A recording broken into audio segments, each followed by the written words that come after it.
Hi, this is Cristina Dam, and this is Liberate the Podcast, where we educate, motivate, inspire, and liberate your consciousness.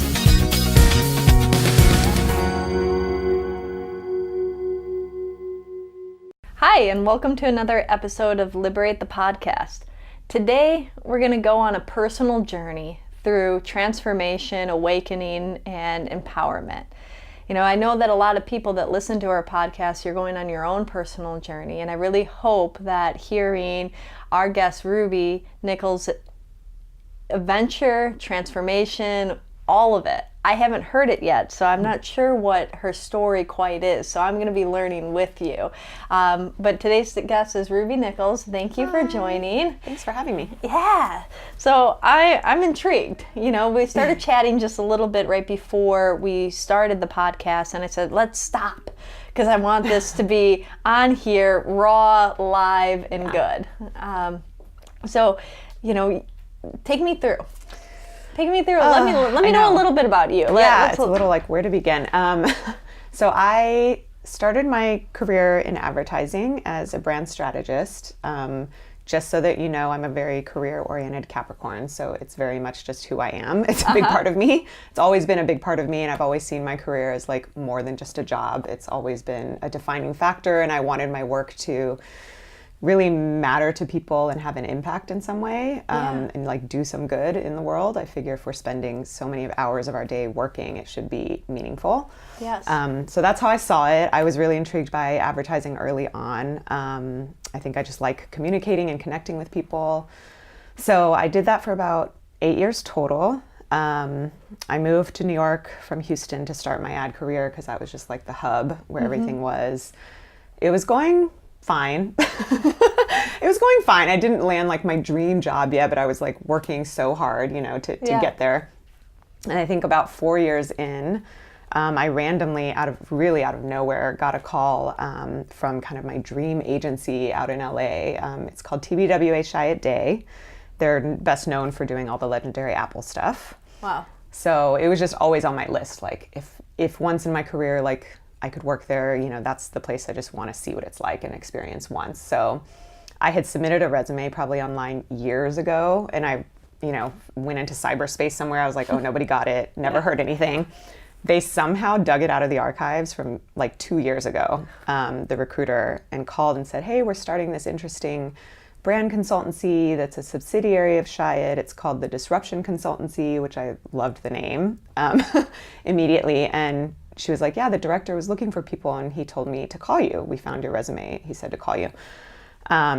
So I had a phone call with him, Dave Freeman, really amazing, just kind of genius free spirit guy. Okay. We talked on the phone for about 45 minutes and I instantly had such a deep connection with him that I remember thinking like, I would follow him anywhere in the world. I just need to work with you.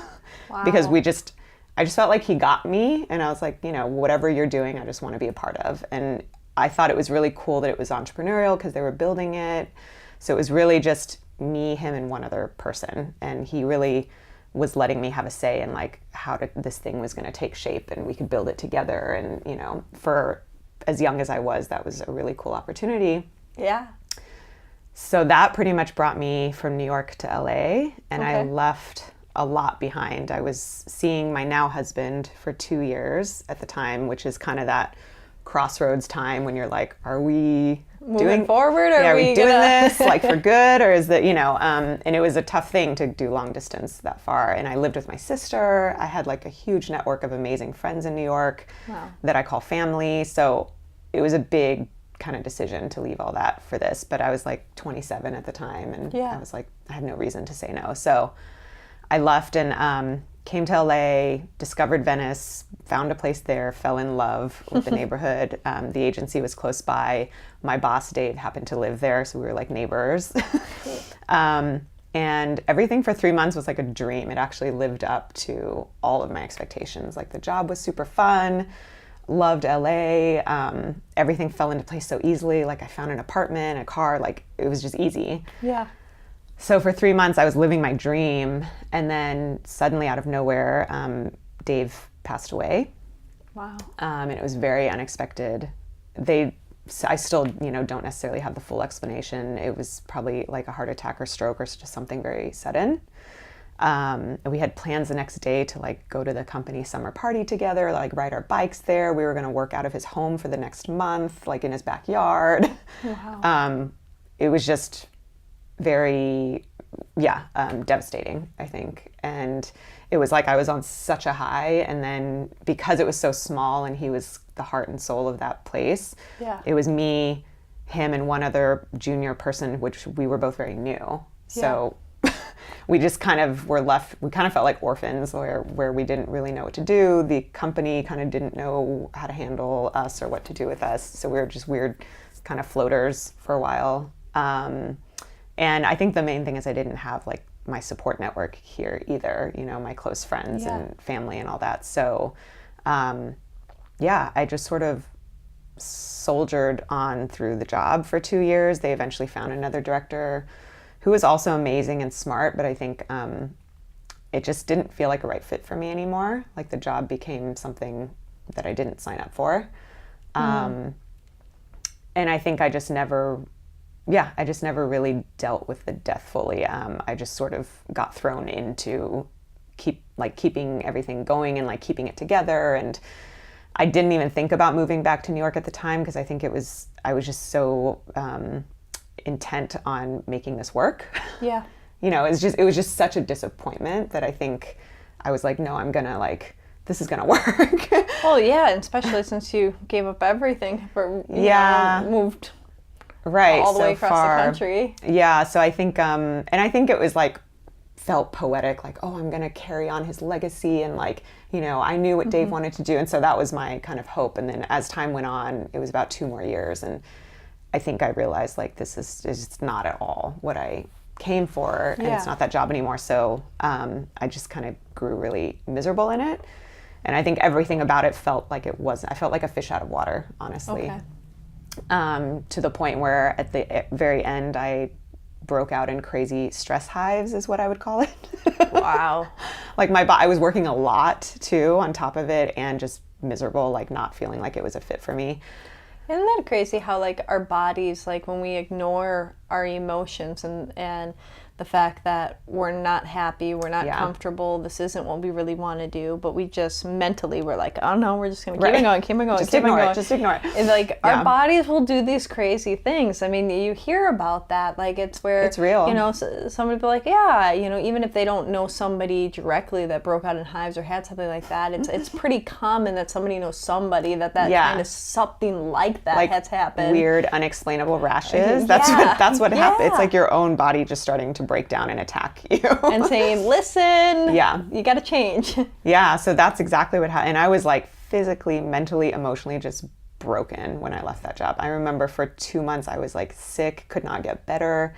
I had this rash that I couldn't get rid of. I didn't really know what was wrong, but it took, I remember, about 2 months, and I had to go see finally an acupuncturist because, I went to a dermatologist and they're like, we don't know what it is. There's nothing we can do. Just it'll be like 6 to 12 weeks. And I was like, it was like all over, getting on my face. Like it was getting really, they were like, don't worry. It's usually only on your trunk, like nowhere visible. And it was everywhere visible. It was like all over my face, my arms. So luckily. Is that what they call that area? Your trunk? Yeah, your trunk. Exactly. I know. Sorry. They were like, oh, it's just hidden. And I was like, no, mine's everywhere you can see. And luckily my mom was like, let's try an acupuncturist, I think because probably culturally too, like Chinese medicine and all that, it's like herbs and, she was like, let's try that. Instant, like, difference. It went away within, like, days. When they gave me herbs, I got acupuncture treatment.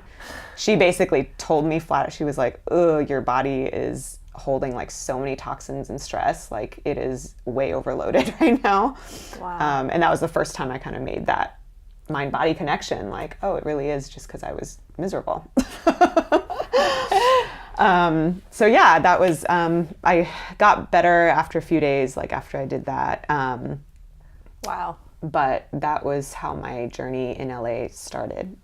Well, yeah, I mean, I'm guessing that piques your attention of saying, okay, well, dermatologist saying, weeks, if not months, if that, and then somebody doing, a few needle turns and drinking some herbs or eating it, and then suddenly a few days later you're better and you're realizing the amount of energy and alignment, right? Yeah, and it was great, and it was a good wake-up call to me, just her. It was basically the acupuncturist at least making that connection for me for the first time, like, just that your emotions will affect your physical health. Yeah.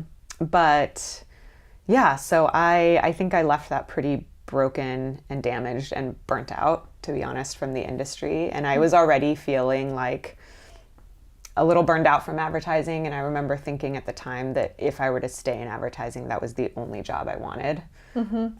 So then when that kind of fell apart, it was like, I think the universe and everything was just like, get out, like it's time to move on. But I freelanced for 2 years, like most people do, because you're like, I need money, what am I going to do? I didn't really know like what the next step was. Yeah. But the good thing is the freelancing, the time that allowed me, and like the space it allowed me to just reevaluate things. I allowed myself to just start exploring and just to start doing things that made me happy again. It's like you almost forget. I think when you're in that survival state for so long, you just forget how to be and like be joyful or just enjoy things that make you happy, however insignificant it seems. So I just sort of allowed myself to wander, and my husband and I were traveling a little bit at that time, which I always enjoyed. And then slowly that's how kind of this next iteration and Almanac of Style and my business and all that was born. We were traveling, and I kind of noticed there was a very specific way my husband and I liked to travel, which was no matter where we were in the world, we would gravitate towards these artist communities, like small neighborhoods, just creative communities where like people were doing interesting things, Yeah. And we would end up talking to a lot of the small store owners. Like I always loved just small shops. So we would talk to them, and I always wanted to know their story. Like, how did you end up opening this place? And they always had interesting stories, I thought. Yeah. And they would introduce me to like a local designer who they carried in the store. And then that person would introduce us to a local artist who's another friend of theirs. And we'd end up meeting this whole community of people that way. And to the point where we became friends and like hung out the rest of our trip. Wow. Like, so I went to the wedding of one of the women in Palm Springs like last year who I met that way. We would just hang out like 4 days of the week that we had remaining somewhere. Like we'd hang out almost every day. Wow. So I guess to me, I was like, oh, this is such a genuine like connection I'm making with people, and I love doing this. So I was like, how do I just do this for a living? Yeah. So that's how Almanac of Style, kind of the idea started brewing. Okay. I started it as just a blog because I was like, I'm already going around and collecting these stories of people. So I find it interesting. Like, why not share the stories of these people in these like really cool neighborhoods, right? Because for me, when I went places, it was rare that I fell in love with the whole city. It was really about like this really small neighborhood or like pockets of areas within cities that kind of have their own vibe. So I started covering like Venice, which is where, my backyard at the time, interviewed people, started it as a blog. It actually got a lot of great traction right away. So I was like, okay, people are interested. My goal was always maybe to do it for a year and then have more of a business component, because I didn't necessarily just want it to be a blog. I always had this e-commerce idea of like collaborating with these local makers to make something special in like a small limited edition thing that's sold just on my site. So it just felt like intimate and special with them. So all of that said, but stop me anytime. I don't really know where to like stop. I'm just letting you go because you're, moving through your journey. So that happened about a year or 6 months in. It kind of started getting like picked up by the media and stuff, and I was like, great. And then I got pregnant. And that threw a whole nother curveball into things. It's just, as usual. Life, I always say life is all about the ups and the downs. And we have different things that we think gear us off of our path, but where it's really on the path, Yes, you veer right and you wise. take this fork, but really you're meant to go down that path and explore that. Yes. In hindsight, we always know that. But it's so wise. But if we always know that in hindsight, if we've always felt it, we can just get to that point of trust while we're going through it. Exactly. But yeah, at the time, it's like I had such plans. You know, I was like, I'm going to do this for a year, and then this is going to happen. So when you were doing this, I mean, you were meeting these artist communities all the time when you were traveling. Yeah. But then you really kind of hunkered in on Venice because it was your community in your backyard. After you were gaining some success there, were you taking that out and finding other local artists with your blog and the different things outside of Venice, or was it just kind of limited to Venice at that point before your baby? Yeah, no, I actually wanted it to be as global as possible. Okay. So that was part of where I thought the whole baby thing was a big wrench in my plans, because I was like, because before this, so much of what inspired it was like this epic trip to Japan. And it was just so, I mean, that was still, to be honest, the trip of my life, where it was like, I just was able to dive deep into all these different pockets and neighborhoods and meet all these cool people. And so that was a lot of stuff on my blog at the time. So I started with Venice just because it was local, but I always was like, I can't remember what other areas I covered. I did like a place in Dogpatch in San Francisco. So I did venture out a little bit. And what was your coolest story that you covered that you remember from that time? Or artist? On the blog I mean, it honestly was the Japan stuff. I still think my favorite thing was Naoshima in Japan is an entire art island, and it's still like relatively unknown, I feel like. It's an entire island dedicated to contemporary art. Wow. So the only things on there are 3 incredible like state-of-the-art museums. One of them that's most famous, I think, is Benesse, and you can stay overnight, so it's like a museum hotel. And so the guests who are overnight have the museum just to themselves at night. Like you can just walk around and enjoy it to yourself. I mean, it's amazing. And then you bike around the whole island, and there's art installations around every corner where they converted sounds really cool. It's rad, like rundown houses, and they got all these commissioned artists to just like turn it into installations.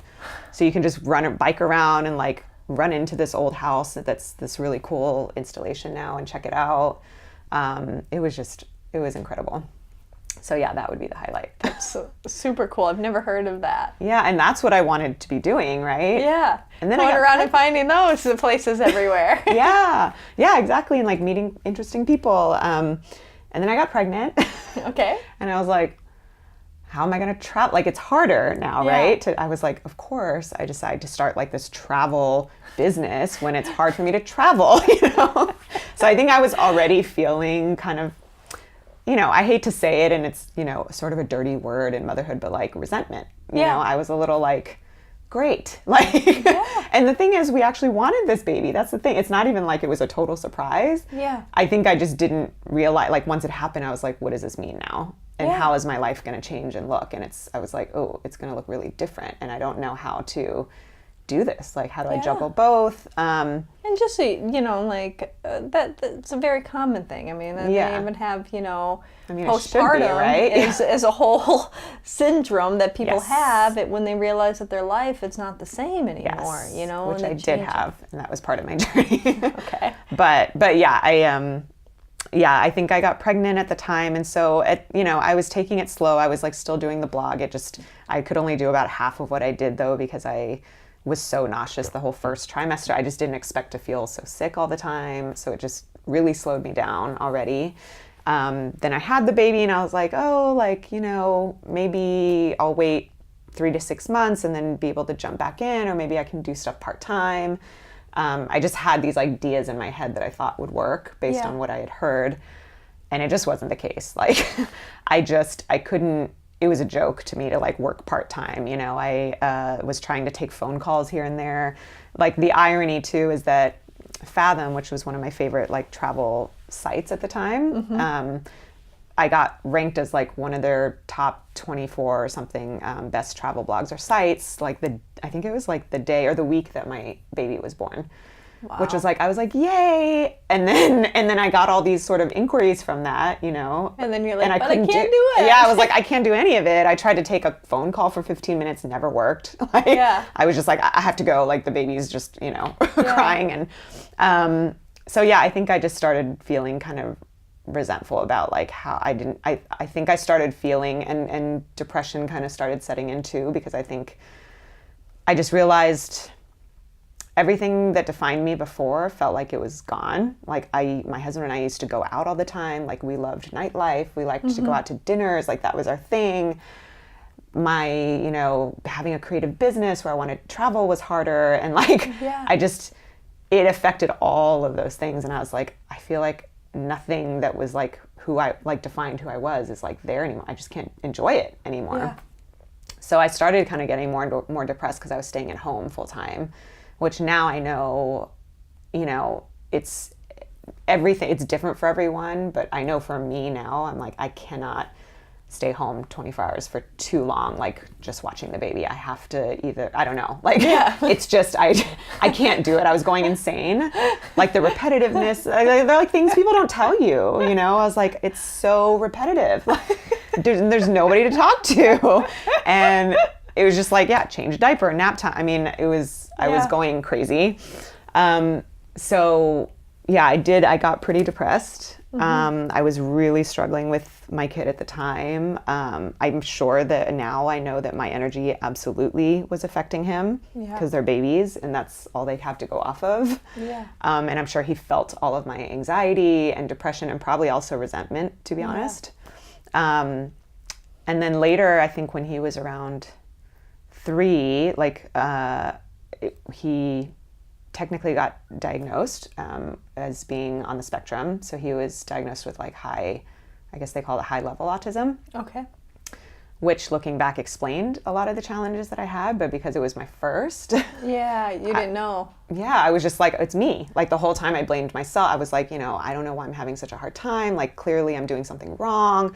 How come everybody else seems to be able to manage and control their child and I just can't, I don't know what's happening. It was just a real struggle. So, I think it was just a lot going on at the same time. Like that was happening and my husband was also really struggling at work and working a ton and traveling a ton. So he was dealing with his own kind of things. And I, now looking back, I was like, we were both definitely depressed. Yeah. So, having both partners being depressed plus a child with some special needs and all of that it felt really dire at the time. Yeah. Like we were drowning for a while. So how did you get out of it? So that's when I'd say that my spiritual journey started really. Okay. It was years at that point that I was miserable for a long time and I couldn't, it was like, even though the circumstances changed, like he started daycare, we had help.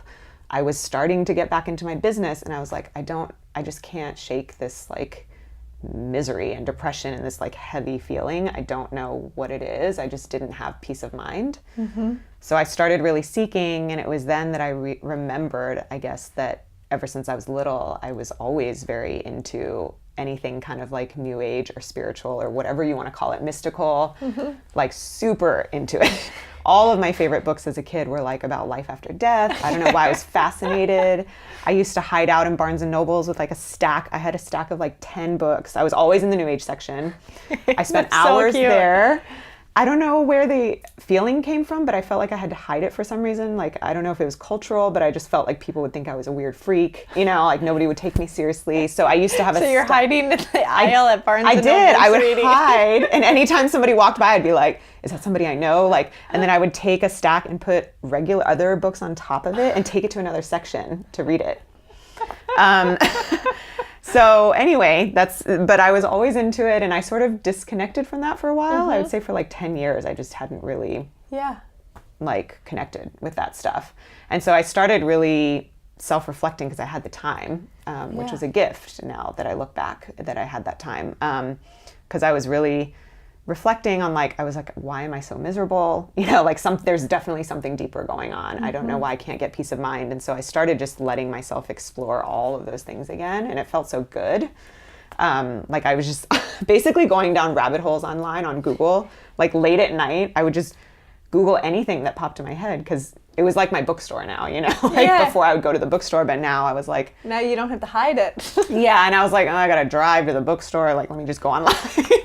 So I was just Googling everything, I don't even know, all kinds of things, life after death, spirit guides. Like I was clearly really seeking something. Like I was like, I need some guidance, you know. And did you go out and seek guidance from somebody or? So yeah, I did therapy for one that majorly helped. That did start changing things a lot. And I started realizing like how many traumatic incidents, like the death of my boss, was actually very traumatic at the time. Because I think even though I knew him for such a short time, people didn't really understand. And it's like my boss, so people didn't really understand the connection I had to him. But somehow I felt a very deep connection. Well, and he was one of the reasons, not just the job, but him in the interview that you had with him that pulled you out here.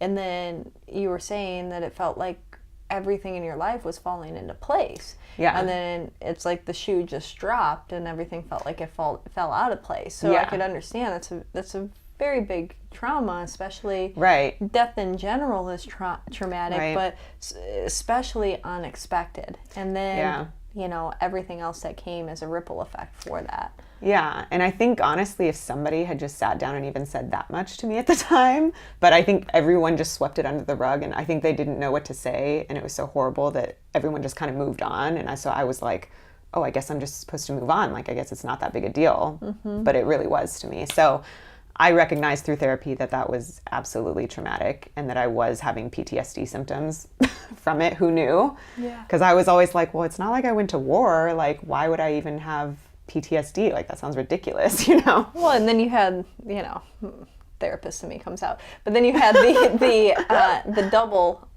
you know, the sitting with, you put everything on the line for that new job. You felt everything was falling into place, and then everything fell apart. Yeah. And then the cycle continued again, and it repeated itself when you had Almanac of Style, getting more exposure. You're getting it, picked up. It's getting seen as, you know, one of the top blogs, and then everything fell apart again. Yeah. Right. And so it was like, okay, you reach this like your dream job or your dream company that you're creating and dream lifestyle, and then it was like it's almost the mirror repeating again, so that the second time or the third time around, it always hits you deeper because you already have the scar wound. Same trauma. Yeah. Oh, you're so right. Yeah. And it happened like over and over again, because even in my freelance jobs, some that I thought were amazing, I was like, oh, okay, this is my chance. Like, this sounds amazing. This is it. And it turned out to be the exact same thing. And so it was like I kept hitting the wall over and over. And then I just wondered why, you know. So yeah, the therapy helped a lot. I did realize that I was basically having things like panic attacks all the time, or anxiety attacks all the time. And then the other thing was I had a life-changing tarot reading, which I think was also what brought me back into the spirit realm. Let me hear this. This was, she's amazing. A little shout out to Vardo Tarot. But it was on my 35th birthday. For some reason, I think at that time, it felt like a milestone for me. And I was just in a really low place. You know, I was like, everything's horrible still. And I felt drawn to just get this birthday reading on my birthday. I drove out there, and I think, it blew me away by what a enormously positive reading it was in a lot of ways. Like, it was just, I think I had a lot of big kind of major cards that were just about like major transformation, like pretty huge life changes, but it was all like so great. Like, it sounded so positive. And at the time I was in such a low that I remember thinking, I was like, that sounds great and all, but I literally cannot see, like, I don't understand how that's even going to happen. I feel so far from like these great positive changes. Like, okay, you know, I was like, wonderful. So, you know, I left feeling a little good, but still very skeptical. And then about 3 months, two or 3 months after that, I remember things were still kind of felt like they were getting harder and harder. And I was having a really hard time. And I remember I kind of got angry because I was like, she lied. You know, I remember I was like, things were supposed to get better. You know, you just sort of sit back and think that things are going to change for you. Like, this is my fate. Like, life is going to turn around. And I got really angry, and something sparked me to actually go back and listen to the reading, like while I was taking a bath, which I used to never do.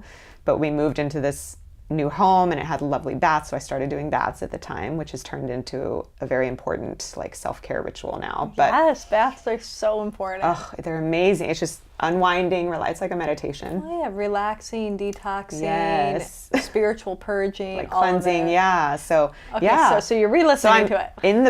I was in the bath, and I was like, I just feel you know, moved to listen to it again. And I actually listened to that and like I forgot at the time I had quite a few tarot readings, but that was probably the most like life-changing one.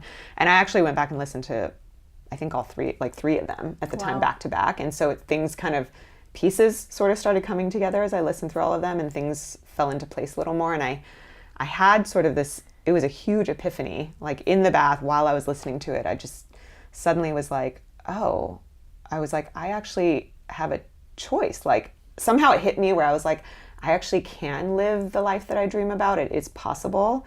And it's like all me. It's because for some reason I believed I couldn't. And so everything, like all of my actions were because I somehow deep down believed that I couldn't have it, you know? And that was a lot of what she talked about in the reading, was like, you absolutely it's a divine right of yours to have all of these things you're dreaming about. It's because it's meant to be yours. You just don't believe it. Like you need to take the invitation, or like you have a seat at the table, you just need to sit down, you know? Yeah. And it was the first time I heard that. So I think hearing it over and over, it finally sunk in where I was like, oh, and somehow it's like a switch flipped in me. And I just felt like a weight lifted off, and I was like, oh, I just felt so positive about everything. It was like I saw the opportunity suddenly in my life. Wow.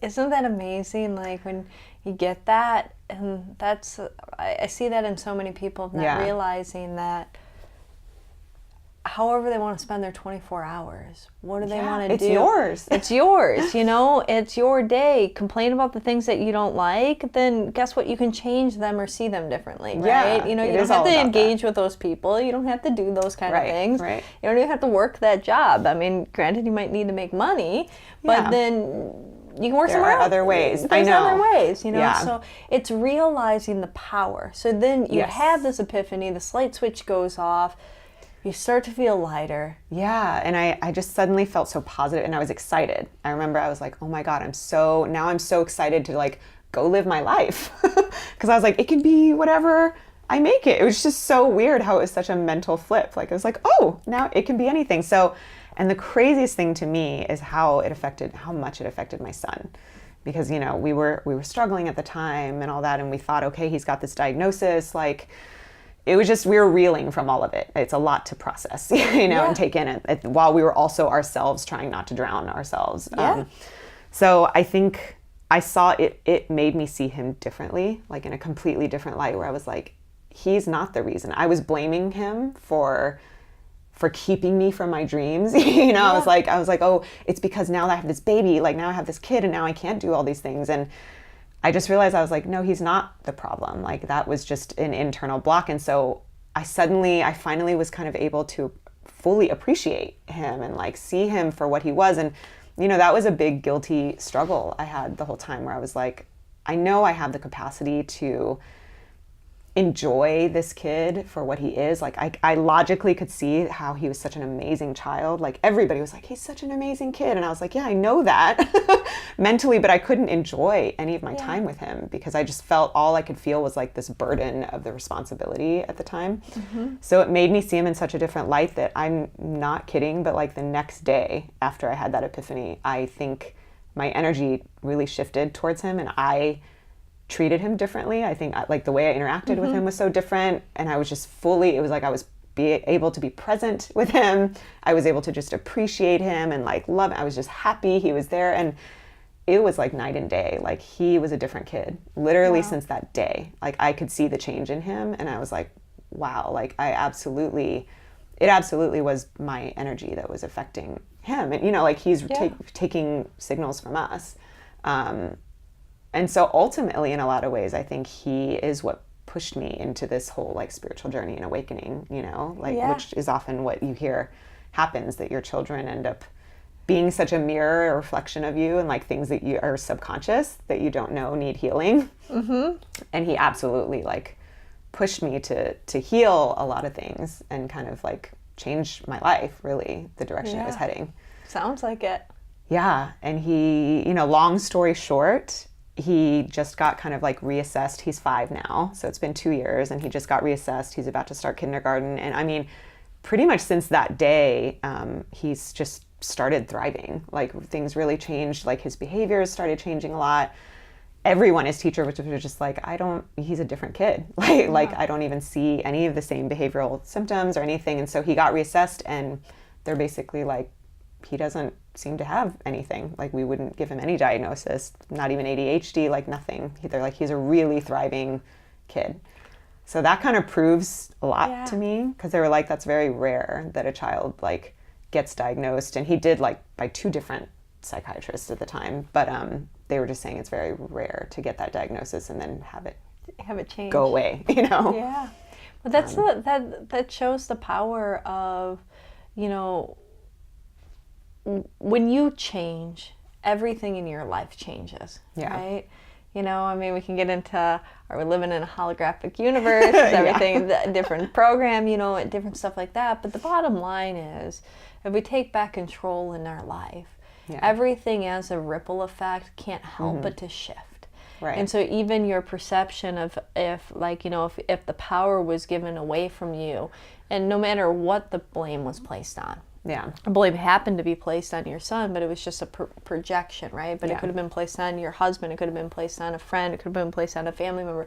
But it doesn't matter what it was. Yeah. You didn't take responsibility and ownership. So as a result, no matter what, for anybody that's listening, it's wherever we place that, then there's a problem there, because we don't allow for the energy to be harmonious. Right. But once we take back that ownership and say, that was me, you know, or I can shift this, then that can't help but to change. Right. Because that other, they have to show up differently, because your vibration is different. Yeah. And I think what it was is it was so empowering. Like, that moment I was like, that was the word. It was like, I don't have to keep blaming. It's not all these outside things that I don't have control over. Like, I actually have full power over how things are going in every element of my life.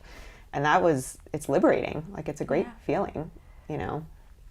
So then, since then, what have you been working on doing and using these superpowers that you activated in yourself again? Yeah, I just, you know, all of this is just, I think one point I do want to make is that it is ongoing for sure. And that was one of the biggest lessons. Well, I mean, just have people look at even the saints, teachers, masters, whomever they may be. Yeah. They're still learning their human experiences. Yes. Otherwise, we wouldn't be in our reincarnated in these suits, you know. So even the biggest masters, they're not living in the spiritual realm. They're living in the physical realm. So they have to be evolving on some form their own development. Yeah. Exactly. Right? Yeah. And I think, honestly, that was, now looking back, I'm like, God, I was so naive, or like, what a fool I was. Because it was like every step of the way after therapy, I had like, you know, all these breakthroughs, like one breakthrough after another. And I was just like, every time I was like, that's it. Like, I was like, I'm done. Like, I'm cured. You know, I was like, oh my God, I'm cured. Like, life is just going to be amazing now. Everything's fixed. And it was a straight 1.5 years, to be honest, of like deep self-work. I mean, I dove into everything. I just let it rip, and I let myself explore all the things that I was naturally into, that at the time, this was 2 or 3 years ago, that I didn't know anybody, like many people exploring the same things. So I was quiet about it. But I did, like, you know, Akashic readings, past life regressions, like tons of readings, like just anything. I was open to everything. And all of those things, I would say, helped me like peel back layers and layers and layers of stuff. So it's been an ongoing process. I'm trying to continue all of these things, like meditation and doing all those things to kind of keep me in this mindset. But it's just allowed me to relaunch I finally got my business off the ground. That was like the big accomplishment that felt like climbing this huge mountain at the time.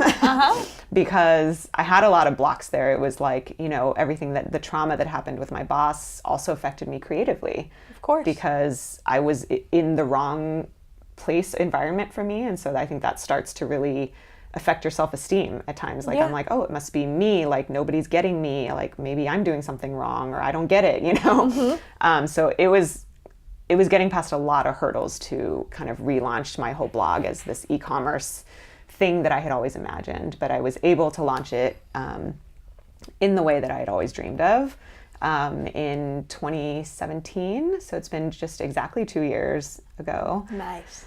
And I've just been kind of running with it since. Yeah, and so some of the artists and the people that you work with on your e-commerce, so those are some of the people that we're having, right? Yes, for this night market. So, you all also do these night markets. This is going to be your third one that you're doing? Yes. So but if you listen to this after we do the night market, maybe we'll have another one here. So always look at the dates and stuff, because maybe we can be the regular place that you start to host them. I mean, so I'm sure that you probably want to do them at different areas too, but you know, no, I would love that. So, you know, fill me in a little bit on that, you know? Yeah.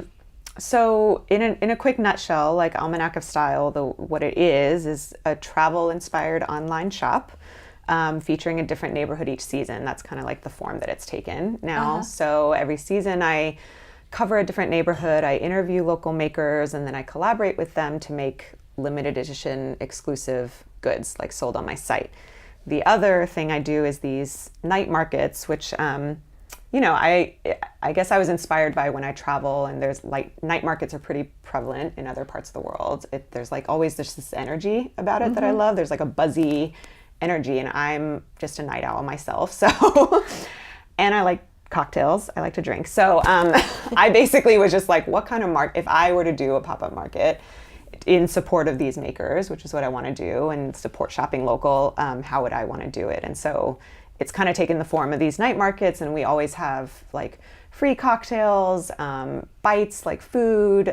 Music is also just a very important part of the event for me, that I, quite honestly, it's one of the things I enjoy the most is putting the playlist together for it. Love it.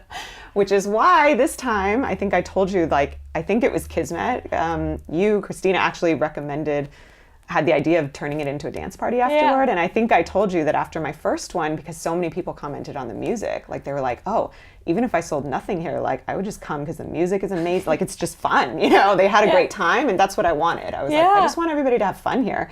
It felt like a precursor of like setting the mood, because when the night market ended, I think everyone was in the mood to dance because of the music. So I had actually literally said that, and I felt like this is manifestation, where I said, I was like, oh my God, I want to turn it into a dance party. Is that crazy? I remember telling people like, is that weird? I don't know of anything like this. And so when you said it, I was just like, yes, let's do it. So that's what's happening this time. And we're even having tarot readers, Akashic readers, energy healers, so all those other favorite things that you love there. That's what I'm saying, is this like all of this, you know, kind of manifested and fell in my lap. You know, January brought me in and all that, but I can't think of a better sort of combination of all the elements of just where I'm at in my life right now. Like I feel like this is a great culmination of all of those things. So it feels really nice. I love that. And your website, your e-commerce platform, the blog that you still do the blog too, right? Yeah, it's on there in the form of like interviews. It's editorial content. So share what is it? So that where is it so people can grab it? Yes. So right now it's just an online store. All online. It's Almanac of Style, ALMANAC, because a lot of people struggle with the spelling. But almanacofstyle.com is where you can find it. All of my products are there. Look out for announcements for night markets. I try to do at least one a year, but I'm working up to like 2 at least a year. So I would love to do a holiday one, hopefully this year. And as you heard her, I'm going to repeat it, because all of the products, she was working with these local artists that are doing limited editions that are only sold on her site. So it's things that you can't get elsewhere. So I mean, no matter where you're listening to this in the different communities, and you know, so if you want a piece of I don't know, Los Angeles or Venice or wherever you go. Brooklyn was my latest season. Sorry, I forgot to mention those are the places I covered. Okay, so then you can have that piece and a special limited edition from an amazing local artist that she's vetted already, and you know. Yes. So we've covered Joshua Tree was the first season I launched with. Eastside LA, Oakland, and Brooklyn are the places so far, and we have vendors coming from a lot of those places, coming in from LA or into LA from those places. So amazing, right? And so imagine her continuously all over the United States, and not only the United States, because I see your global vision being manifested. It'll happen. You can take a piece of local artists from communities in and around the world and have those special that not many people are going to be able to have in their limited editions. So yeah. So All right. yeah. Well, I'm excited. I'm excited. Thank you so much for joining us. Yeah, thank you for having me. And thank you for listening. Please remember to like us, to leave comments on iTunes if you're listening, Podbean, Stitcher, wherever you're listening. If you can leave a comment in addition to starring it, whatever, it just helps people find us. If you want to check out our online store or any other information, liberateyourself.com. And of course, when you're in town, come to either Liberate Emporium or Liberate Hollywood for healings, readings, or whatever you might want. Thank you. If you enjoyed this conversation, like it, subscribe, and share it with your friends. If you want some more amazing resources on your path of liberation, head over to liberateyourself.com and sign up for our mailing list. Connect with us on Facebook, Instagram at Liberate Hollywood, all one word, or Liberate Emporium, all one word. Until next time, liberate yourself.